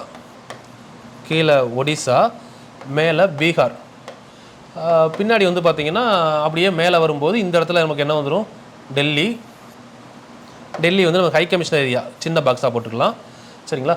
இங்கே வந்து பார்த்தீங்கன்னா நமக்கு யூபி, அப்போ வந்து பார்த்தீங்கன்னா ஐக்கிய மாகாணம் அப்படின்னு சொல்லுவாங்க, ஐக்கிய மாகாணம். இது வந்து பார்த்தீங்கன்னா மத்திய மாகாணம் அப்படின்னு அழைக்கப்பட்டது. ஸோ இது இல்லாமல் இந்த சைடு வந்தீங்க அப்படின்னா பஞ்சாப். ஸோ பஞ்சாப்லேருந்து அப்படியே கீழே வந்தோம் அப்படின்னா பஞ்சாப் வடமேற்கு எல்லை மாகாணம். ஸோ அதுக்கப்புறம் வந்து பார்த்திங்கன்னா இந்த சைடு பலுசிஸ்தான், இந்த மாதிரி ஏரியாக்கள் இருக்குது, சரிங்களா. பஞ்சாப் வடமேற்கு எல்லை மாகாணம், சிந்து வந்துடும், இது சிந்து, இதுக்கு பின்னாடி தான் பலுசிஸ்தான். இப்போ டோட்டலாக எத்தனை ஏரியா கவர் ஆகுதுன்னு பாருங்கள்.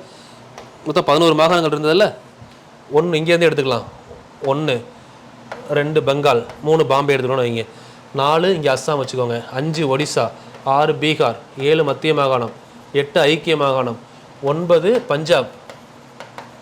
பஞ்சாப் சிந்து, 10 வந்து 9 10 சிந்து, 11 வந்து பார்த்திங்கன்னா நார்த்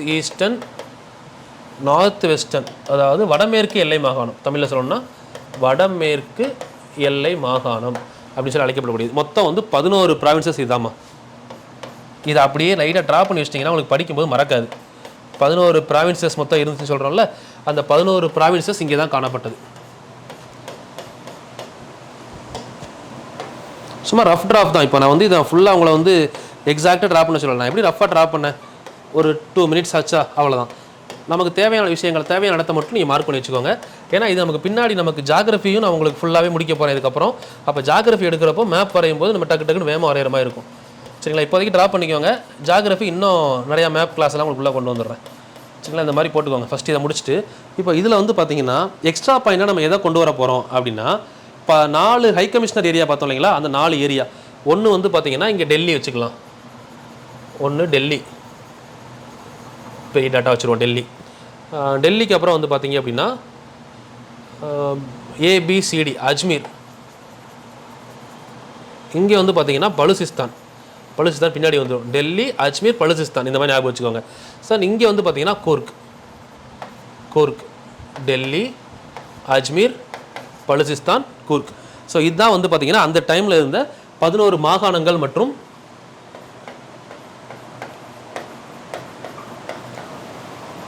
11 மாகாணமும் 4 ஹை கமிஷனர் ப்ராவின்சஸ் ஏரியான்னு சொல்லுவோம். உயராணையர் பகுதியும். அந்த ஏபிசிடி மட்டும் உங்களுக்கு வந்து ரவுண்ட் டாட்டில் கொடுத்துருப்பேன். மற்றது எல்லாமே வந்து பார்த்திங்கன்னா உங்களுக்கு தனியாக அந்த ஏரியா மார்க் பண்ணியிருப்போம். சரிங்களா? இந்த 4ஐயும் கூட கனெக்ட் பண்ணிடலாமா? இந்த 4 தான் வந்து ஹை கமிஷனர் ப்ராவின்சஸ் ஏரியா. சரிங்களா? திரும்பவும் சொல்கிறேன். வடமேற்கு எல்லை மாகாணம், பஞ்சாப், சிந்து, ஐக்கிய மாகாணம், மத்திய மாகாணம், பீகார், ஒடிசா, வங்காளம், அஸ்ஸாம். கீழே வந்து பார்த்திங்கன்னா மதராஸ். சரிங்களா? இப்போது இதுக்குள்ளே நம்ம நிறையா விஷயங்கள் படிக்கிறோம். இப்போ பெண்கள்னு பார்த்தோம்ல, மொத்தம் வந்து பார்த்திங்கன்னா கிட்டத்தட்ட ஒரு 15 பெண்கள் பார்த்தோம். அதில் அதிகமான பெண்கள் பார்ட்டிசிபேட் பண்ண இடம் எது அப்படின்னா ஐக்கிய மாகாணத்தில் தான் அதிகமான பெண்கள் வந்திருப்பாங்க. 5 பெண்கள். சரிங்களா? ஸோ இங்கே கீழே மதராஸில் வந்து பார்த்திங்கன்னா கிட்டத்தட்ட ஒரு 3 பெண்கள் வந்திருப்பாங்க. இங்கே கொச்சின்லேருந்து ஒரே ஒரு பெண் வந்திருப்பாங்க. கொச்சினில் ஒரே ஒரு பெண் வந்திருப்பாங்க. இங்கே ஒரு 3 பெண் வந்திருப்பாங்க. பின்னாடி ஒடிசாலேருந்து வந்து பார்த்திங்கன்னா ஒரு பெண் இருந்திருப்பாங்க. அது மாதிரி பெங்கால்லேருந்து 2 பெண் இருந்திருப்பாங்க. 2 பெண்கள் இருந்திருப்பாங்க. ஸோ அதுக்கப்புறம் வந்து பார்த்திங்கன்னா பெங்கால், பீகார்லேருந்து முக்கியமான பெண் நமக்கு தெரிஞ்சவங்க சரோஜினி நாயுடு பீகார்லேருந்து வந்திருப்பாங்க. ஸோ அதுக்கப்புறம் வந்து பார்த்திங்கன்னா பாம்பேலேருந்து ஒரு பெண் இருந்திருப்பாங்க. மத்திய மாகாணத்தில் ஒரு பெண் இருந்திருப்பாங்க. ஸோ இதெல்லாம் சேர்த்து தான் வந்து பார்த்திங்கன்னா நமக்கு கிட்டத்தட்ட 15 பெண்கள் அப்படின்னு பார்த்தோம்ல. அந்த 15 பெண்கள் அதிகமான பெண்கள் பார்ட்டிசிபேட் பண்ணது ஐக்கிய மாகாணம், மதராஸ். அதுக்கப்புறம் வந்து பார்த்திங்கன்னா பீகார் நமக்கு தெரிஞ்சவங்க இருந்ததுனால பீகார் எடுத்துக்கிற போகிறோம். ஸோ இதெல்லாம் அந்த பெண்கள் இருந்த இடங்கள். அந்த பெண்கள் பேருமே நான் கீழே உங்களுக்கு தனியாக கொடுக்குறேன். சரிங்களா? இவங்க 3 பேரில் வந்து பார்த்தீங்கன்னா நமக்கு தேவையானவங்க யாருன்னு பார்த்தீங்கன்னா அம்மு சுவாமிநாதன் ஒருத்தவங்க இருப்பாங்க. அம்மு சுவாமிநாதன். அடுத்து தாக்ஷாயினி அப்படின்னு ஒருத்தவங்க இருப்பாங்க. தாக்ஷாயினி வேலாயுதம். அம்மு சுவாமிநாதன், தாக்ஷாயினி வேலாயுதம். அதுக்கடுத்து வந்து பார்த்தீங்கன்னா நம்ம சிடி தேஷ்முக் அவருடைய ஒய்ஃப் துர்காபாய் தேஷ்முக் இருப்பாங்க. இந்த துர்காபாய் தேஷ்முக் அப்படிங்கிறவங்க மதராஸ்லேருந்து வந்தவங்க தான் 3 பேர். இந்த இடத்துல மதராஸில் நமக்கு தெரிய வேண்டியதுனால இதை பார்த்துக்கணும். தமிழ்நாடு ஹிஸ்ட்ரியிலையும் தேவைப்படும். ஸோ அதுக்கப்புறம் வந்து பார்த்தீங்கன்னா பீகாரில் நான் சொல்லிட்டேன் சரோஜினி நாயுடு. அவங்க கொஞ்சம் முக்கியமானவங்க. இந்த 2 பேர் வங்காளத்தில் 2 பேர் வந்து பார்த்தீங்கன்னா ராயின்னு முடியும். லீலா ராய், ரேணுகா ராய்னு நினைக்கிறேன். 2 பேர். லீலா ராய், ரேணுகா ராய் 2 பேர் இருப்பாங்க. அது மாதிரி ஐக்கிய மாகாணத்தில் 5 பேரில் ஒரு பெண் வந்து பார்த்தீங்கன்னா முஸ்லீம், பேகம் அப்படின்னு சொல்லி பேர் ஆரம்பிக்கும், முஸ்லீம். அவங்க ஒன்று. அடுத்து 2வது வந்து பார்த்தீங்கன்னா முக்கியமானவங்க விஜயலட்சுமி பண்டிட் ஐக்கிய மாகாணத்தில் வந்திருப்பாங்க. விஜயலட்சுமி பண்டிட்டும் இதில் இருந்திருப்பாங்க ஐக்கிய மாகாணத்தில். அதுக்கப்புறம் இன்னொரு இம்பார்ட்டன்ட் பர்சன் யார் அப்படின்னா சுஜிதா கிருபாலினி. நம்ம முதல் அரசியல் நிர்ணய சபை கூட்டத்தில் தற்காலிக தலைவராக சச்சிதானந்த சின்காவை தேர்ந்தெடுக்க ரெஃபர் பண்ண ஜேபி கிருபாலினியோட ஒய்ஃப் சுஜிதா கிருபாலினி அவங்களும் இங்கே இருப்பாங்க. சரிங்களா? ஸோ இவங்க எல்லாருமே முக்கியமான நபர்கள் நம்ம பார்க்குறதுல. ஸோ அதுக்கப்புறம் வந்து எங்கெங்கே ஆட்கள் இருப்பாங்கன்னு சொல்லியிருக்கேன். அதை மட்டும் பார்த்துக்கோங்க ரஃபா. ஸோ இவ்வளோ தூரம் பார்த்தாலே நம்மளுக்கு போதுமானது. உங்களுக்கு அதுக்கடுத்து வந்து பார்த்தீங்கன்னா டேரெக்டாக நெக்ஸ்ட் டேட்டாக்குள்ளே போயிடலாமா?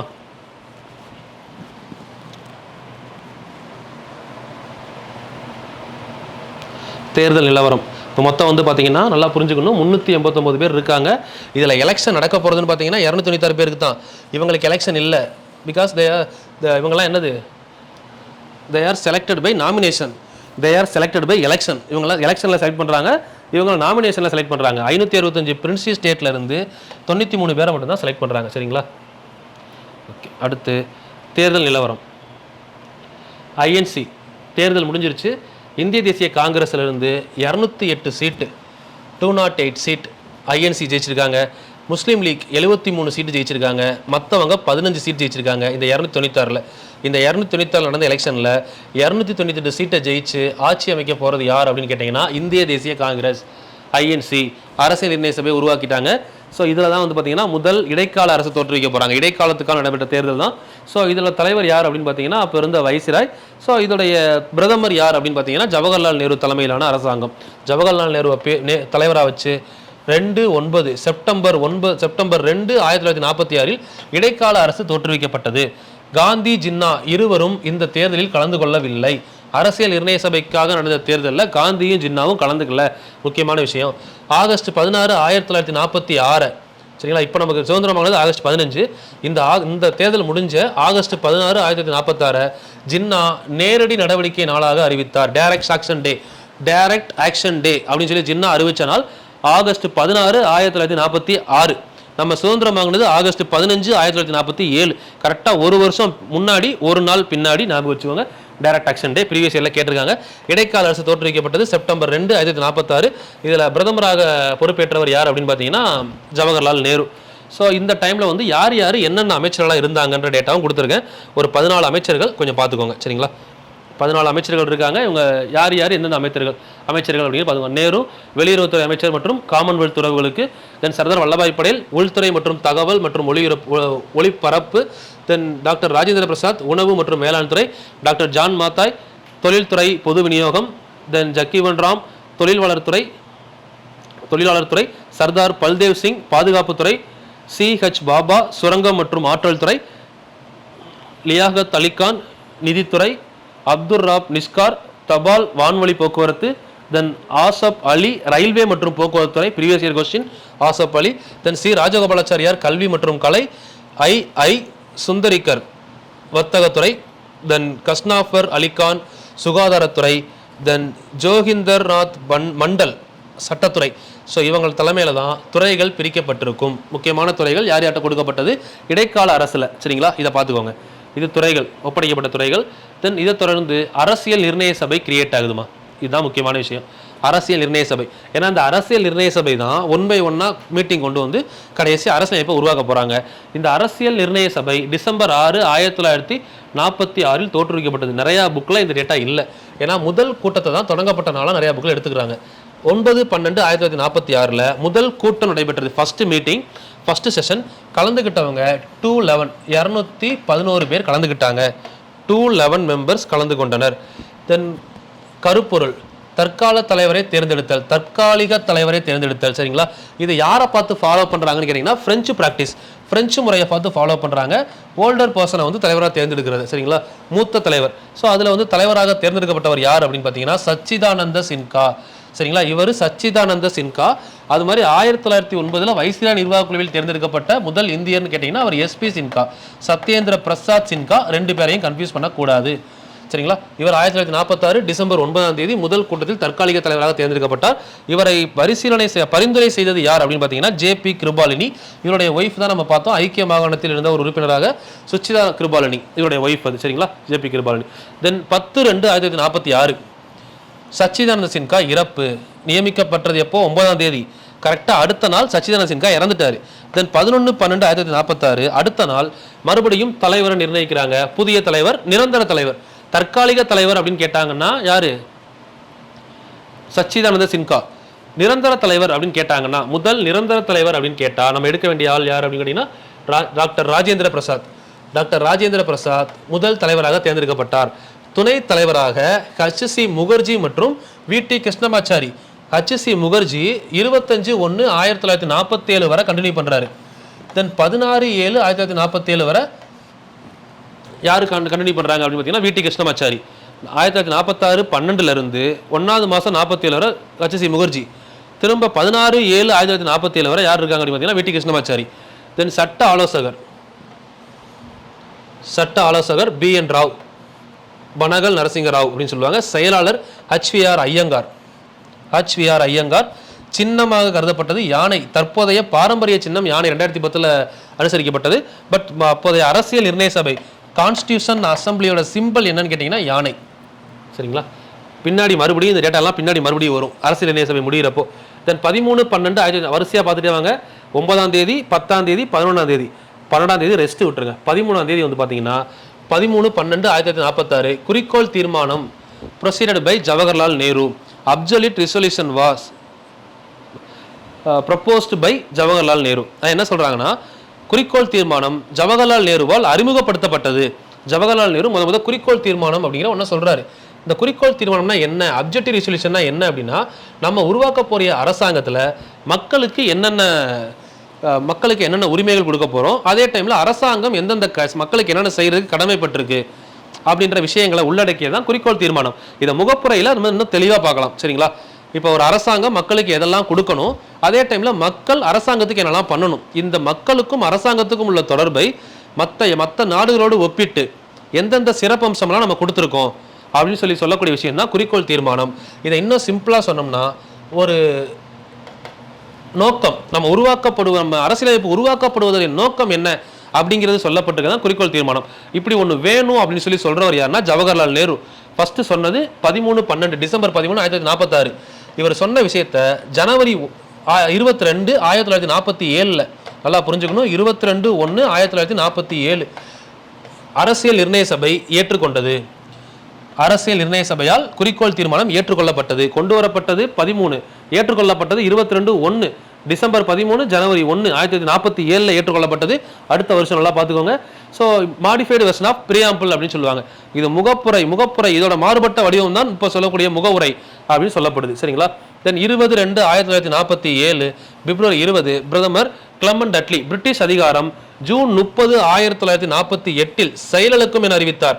எப்போ அறிவிச்சிருக்காரு? பிப்ரவரி 20 கிளமண்ட் அட்லி அறிவிக்கிறாரு. ஜூன் மாதம் 30 1948. இவர் சொல்றது 47 பிப்ரவரி 20, அவர் சொல்லக்கூடிய டேட்டு ஜூன் 30 1948 பிரிட்டிஷ் அதிகாரம் செயலிழக்கும். அதுக்கப்புறம் பிரிட்டிஷோட தலையீடு 0, எதுவுமே உள்ள இருக்காது அப்படின்னு சொல்லிடுறாரு. சரிங்களா? தென் 3/6/1947 ஜூன் 3 ஜூன் மாதம் 3 இதன் அடிப்படையில் ஜூன் 3 ஒரு திட்டம் கொண்டு வரப்படுது. இந்த திட்டத்துக்கு பேரு ஜூன் 3 பிளான் அப்படின்னு சொல்றாங்க. இன்னொன்று இந்தியா பாகிஸ்தான் பிரிவினை திட்டம் அப்படின்னு சொல்றாங்க. இன்னொன்று திட்டத்தை வடிவமைத்தவர் மவுண்ட் பேட்டன் பிரபு, மவுண்ட் பேட்டன் திட்டம் அப்படின்னு அழைக்கப்படுது. மவுண்ட் பேட்டன் திட்டம், ஜூன் 3 திட்டம், இந்தியா பாகிஸ்தானுக்கான பிரிவினை திட்டம் அப்படின்னு சொல்றாங்க. தென் 7 1947 சுதந்திர மசோதா. ஒரு சில புக்ல 4 கொடுத்துருக்காங்க. இதை நீங்க எப்படி ஞாபகம் வச்சுக்கணும், நான் போன கிளாஸே சொன்னேன். அந்த Indian independence bill, Indian independence act அப்படியே படிச்சுக்கணும். இப்போ 4/7/1947 வச்சுக்கோங்க. சுதந்திர மசோதா, இது என்ன சொல்லுவோம், இந்தியன் இண்டிபெண்டன்ஸ் பில்லு கொண்டு வரப்பட்டது இங்கிலாந்து பார்லிமெண்ட்ல. சரிங்களா? அந்த இங்கிலாந்து பார்லிமெண்ட்ல கொண்டு வந்ததுல இங்கிலாந்துடைய பிரதமர் கிளமண்ட் அட்லி தலைமையில் சட்டமாக மாற்றப்பட்டு அதுல பாத்தீங்கன்னா 6ஆம் ஜார்ஜ் சைன் பண்றாரு. சைன் பண்ணதுதான் சட்டமா மாறும். ஸோ 4/7/1947 பில்லு கொண்டு வரப்பட்டது. இந்த பில்லு சட்டமாக மாறியது எப்போ அப்படின்னா 18/7/1947. ஸோ 18ஐயும் 4ஐயும் கூட்டினா கிடைக்கிறது 22. 22/7/1947 தேசிய கொடி ஏற்றுக்கொள்ளப்பட்ட நாள். நல்லா புரிஞ்சுக்கணும். 4 Indian independence bill, 18 Indian independence act, ரெண்டையும் கூட்டினா 22/7/1947 தேசிய கொடி national flag was adopted by constitutional assembly. அப்ப கான்ஸ்டிடியூஷன் இது கிடையாது, பார்லிமெண்ட் கிடையாது, கான்ஸ்டிடியூஷன் அசம்பிளி அரசியல் நிர்ணய சபையால் ஏற்றுக்கொள்ளப்பட்டது. Then 26/7/1947 constitution assembly of Pakistan create பண்றாங்க. எப்போ? ஜூலை மாதம் 26 1947 தான் பாகிஸ்தானுடைய அரசியல் நிர்ணய சபை கிரியேட் பண்றாங்க. அதனால என்ன ஆகுது அப்படின்னு பாத்தீங்கன்னா 296 பேர்ல இருந்து 229 பேரா பிரிகிறாங்க. எங்க அப்படின்னா 11 மாகாணம் மற்றும் 4 ஹை கமிஷனர் ஏரியா, 16 மாகாணங்கள் மற்றும் 4 உயர் ஆணையர் பகுதியில். இதன் மன்னராட்சி பகுதியாக கருதப்பட்ட 93 பகுதிகளில் இருந்து 93ல இருந்து 70 பேரா குறையுது. அப்போ கிட்டத்தட்ட இங்க இருந்து பாத்தீங்கன்னா மொத்தமா ஒரு 90 பேர் வெளியே போயிடுறாங்க. 389 90 பேர் வெளியே போனாங்கன்னா மிச்சம் எவ்வளவு இருக்கிறாங்க அப்படின்னு பாத்தீங்கன்னா 299 பேர். இந்த 299ல 229 பேர் எலெக்டட் பர்சனாகவும் 70 பேர் நாமினேட்டட் பர்சனாகவும் இருக்காங்கன்னு சொல்றாங்க. வேற ஒன்றும் இல்லை. சரிங்களா? ஸோ பாகிஸ்தான் சுதந்திரத்திற்கு பின், பாகிஸ்தான் வெளியேறியதற்கு பின் 90 பேர் வெளியேற்றப்பட்டு 299 பேர் இருந்தாங்க. அந்த 299 பேர்ல 70 பேர் யார் அப்படின்னு பாத்தீங்கன்னா சுதேச அரசுகள், அதாவது மன்னராட்சி பகுதியை சேர்ந்தவர்கள் அப்படின்னு சொல்லப்படுது. ஓகேங்களா? தென் 14/8/1947 பாகிஸ்தான் சுதந்திரம் பெற்றது. 15/8/1947 இந்தியா சுதந்திரம் பெற்றது. தென் 14/8/1947 நள்ளிரவில் 12 மணிக்கு பெண்களால் தேசிய கொடி இந்தியாவிற்கு வழங்கப்பட்டது. ப்ரீவியஸ் இயர் கொஸ்டின் 2010 முன்னாடி கேட்ட பிவிக்கு புக்ல இருந்துச்சு இந்த கொஸ்டின். எப்படின்னா நள்ளிரவு 12 மணி, நமக்கு 15 கொடி ஏற்ற போறாங்க. 14 நள்ளிரவு பெண்களால் தேசிய கொடி வழங்கப்பட்டதுன்னு சொல்லியிருப்பாங்க. பெண்கள், பாரத மாதா, இந்தியா வந்து ஒரு பெண்ணாக தான் பாவிக்கிறோம், அதனால பெண்களால் வழங்கப்பட்டது. நள்ளிரவு 12 மணி 14ஆம் தேதி நைட்டு, சரிங்களா. தென் இதுக்கப்புறம் 15ஆம் தேதி நம்ம சுதந்திரம் வாங்கிட்டோமா, இதுல இருந்து கரெக்டா அப்படியே வந்து ஒரு 14 நாள், கரெக்டா 2 வீக்ஸ். இன்னமுமே இதை வந்து நம்ம இன்னும் பார்லிமெண்ட்ல எந்த ஒரு பில் பாஸ் பண்ணாலும் சரி, எந்த ஒரு விஷயமா இருந்தாலும் சரி, ஃபாலோ பண்ற டேட் வந்து பாத்தீங்கன்னா 14 நாள் 2 வீக் ஃபாலோ பண்றோம், சரிங்களா. 2 வீக்ஸ். அந்த 2 வீக் அப்புறம் தான் நமக்கு உருவாக்கப்படுறது டிராஃப்டிங் கமிட்டி, வரைவு குழு. Doctor B.R.. அம்பேத்கர் தலைமையிலான வரைவு குழு 1+6 மொத்தம் 7 நபர்களை கொண்டு உருவாக்கப்பட்டது, சரிங்களா. ஸோ இந்த வரைவு குழு அப்படிங்கிறது முக்கியமான விஷயம். ஸோ மொத்தமாக எத்தனை குழுக்கள் இருந்துச்சு, வரைவு குழு அடுத்து பார்க்குறோம். அதுக்கு முன்னாடி மொத்த குழுக்கள், அரசியல் நிர்ணய சபையில் இருந்த மொத்த குழுக்கள் எத்தனை அப்படின்னு பார்த்தீங்கன்னா கிட்டத்தட்ட வந்து பார்த்தீங்கன்னா 23 குழுக்கள் இருந்திருக்கும். அந்த 23 குழுக்கள்ல பெரிய குழுக்களாக கருதப்பட்டது 8 மட்டும்தான். அந்த 8 நல்லா பார்த்தீங்கன்னா போதும். 15 சிறிய குழுக்கள், அதுலயும் 13 தான் கன்சிடர் பண்றாங்க. கன்சிடர் பண்ணாத 2 என்ன அப்படின்னா, இந்தி உருது மொழிபெயர்ப்பு குழு 1, இந்தியன் இண்டிபெண்டன்ஸ் ஆக்டின் விளைவு ஆய்வு குழு. இந்த 2ஐயும் பெருசா கருதப்படலை. அதனால சில புக்கில் 15 கொடுத்துருப்பாங்க, சில புக்கில் 13 குழுக்கள் தான் எடுத்திருப்பாங்க. லாஸ்ட்டாக உருவாக்கப்பட்ட இந்தி உருது மொழிபெயர்ப்பு குழுவும் இந்தியன் இண்டிபெண்டன்ஸ் ஆக்ட் 1947 விளைவுகளை ஆராய்வு செய்வதற்காக அமைக்கப்பட்ட குழுவும் கருதப்படலை. அப்போ 8+13 தான் அதிகமான புக்ஸில் இருக்கும். நீங்கள் 8+13 எடுத்துக்கலாம். இந்த 2 தேவைப்பட்டா நோட் பண்ணி வச்சுக்கோங்க தனியாக. அந்த பெரிய 8 குழுக்கள் என்னென்ன, இது ரொம்ப ரொம்ப இம்பார்ட்டன்டாக கொஸ்டின் கேட்குறாங்க. இந்த குழுக்கு யார் தலைமை தாங்கினாங்க அப்படின்னு சொல்லி. ஃபர்ஸ்ட் ஒன் பார்த்தீங்கன்னா மத்திய அதிகார குழு. மத்திய அதிகார குழு ஜவஹர்லால் நேரு தலைமையில். ஒன்றிய அரசியலமைப்பு குழு, மத்திய ஒன்றிய அரசியலமைப்பு குழு, யூனியன் கான்ஸ்டிடியூஷனல் கமிட்டி. தென் அரசு மற்றும் மாநிலங்கள் குழு, அரசு மற்றும் மாநிலங்கள் குழு. இது மூணுமே வந்து பார்த்தீங்கன்னா ஜவஹர்லால் நேரு தலைமையில் 3 குழு இருந்துச்சு. டாக்டர் ராஜேந்திர பிரசாத் கையில் 2 குழுக்கள் இருந்தது. ஒன்று நமக்கு எல்லாருக்குமே தெரியும், ஸ்டியரிங் கமிட்டி, வழிநடத்தும் கமிட்டி, தலைமை குழுன்னு சொல்லுவாங்க. அது அடுத்து விதிகள் மற்றும் வரையறைகள், rules and regulation committee, rules and regulation, இன்னொன்று ஸ்டியரிங் கமிட்டி. தென் சர்தார் வல்லபாய் படேல் கையிலையும் 2 கமிட்டி இருந்துச்சு. 8ல் 3 நேரு கையில் போயிருச்சு, 2 ராஜேந்திர பிரசாத் கையில், 2 சர்தார் வல்லபாய் படேல் கையில்.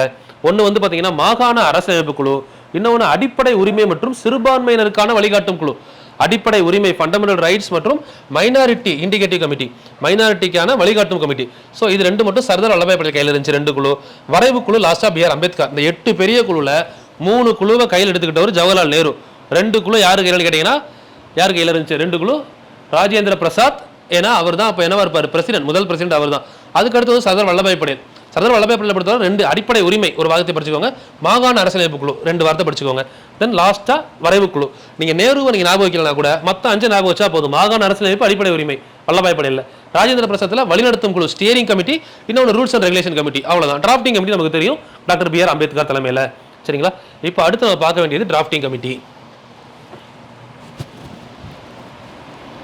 டிராஃப்டிங் கமிட்டி வளைஞ்சு முடிச்சு எல்லாத்தையும் அக்செப்ட் பண்ணுறாங்க இல்லைங்களா.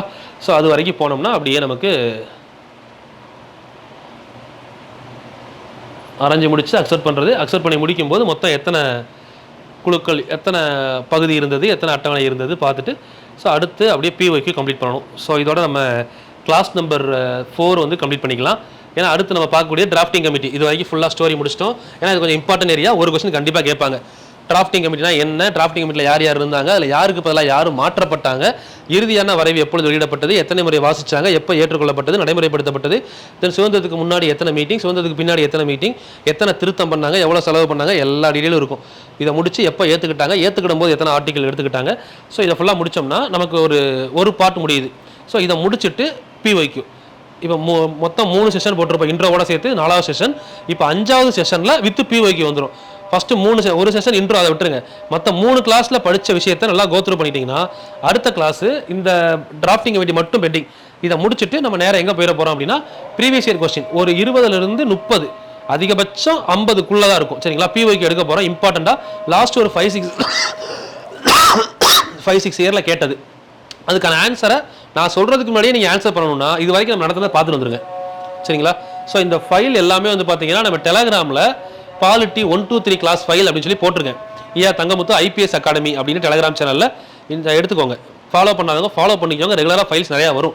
அது மட்டும் இல்லாமல் நம்ம Instagram page study with engineer Thangamuthu அப்படிங்கிற இன்ஸ்டாகிராம் பேஜில் உங்களுக்கு இந்த ஃபைல்ஸ்க்கான வீடியோ கொடுத்துருப்பேன்.